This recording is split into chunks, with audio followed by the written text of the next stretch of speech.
droit à l'image est lié au droit au respect de la vie privée.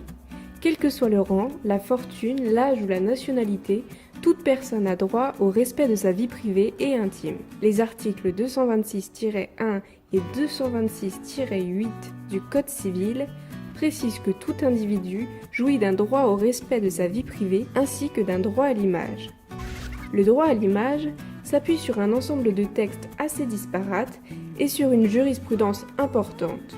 Il n'y a donc pas de texte général et spécifique relatif au droit à l'image. La vie privée relève de la santé, de la vie familiale et sentimentale, du domicile, du salaire, de la religion ou encore des convictions politiques. En vertu de ces dispositions, il va de soi que la publication ou la reproduction d'une image, photographie ou vidéo, sur laquelle une personne est facilement reconnaissable, n'est autorisée qu'avec son consentement préalable, et ce, que l'image soit compromettante ou non. Cela peut être une photo ou une vidéo sur laquelle vous êtes identifiable, dans un lieu privé ou dans un lieu public.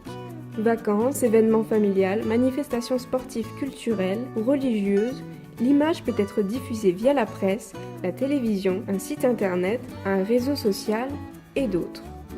Pour une personne.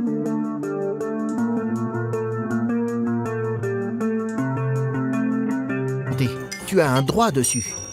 Cela signifie que l'auteur de la photo ou de la vidéo ne peut pas les publier ou les diffuser sans t'avoir demandé la permission avant. Comme tu es mineur, il doit aussi demander à tes parents. Ceux-ci peuvent s'opposer à toute utilisation de ton image. Mais est-ce que...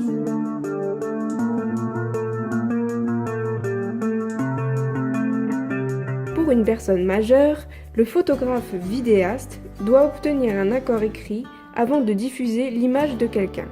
Il ne peut pas se contenter d'un consentement oral à être photographié ou filmé. Un accord écrit est également nécessaire si son image est réutilisée dans un but différent de la première diffusion. À ce jour, il n'est pas possible de créer une autorisation globale couvrant toutes les images impliquant une personne en particulier. Rappelons également que le consentement d'une personne à être photographiée est différent de son autorisation à diffuser l'image. Avant d'utiliser...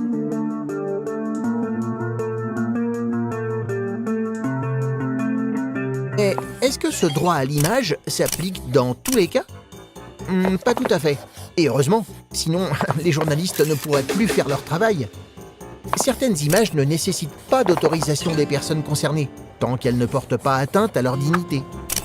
Ainsi, on peut prendre en photo ou filmer des gens au nom du droit à l'information pour rapporter des événements d'actualité. Comme une foule de personnes dans une manifestation, un meeting politique, une exposition, ou encore des personnalités publiques, comme des élus, dans le cadre de leurs fonctions.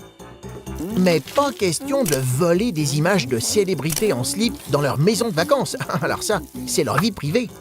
Et même dans un lieu public, l'accord des personnes apparaissant de manière isolée et reconnaissable est nécessaire pour la diffusion de l'image. Sans cela, le diffuseur s'expose à de grosses amendes.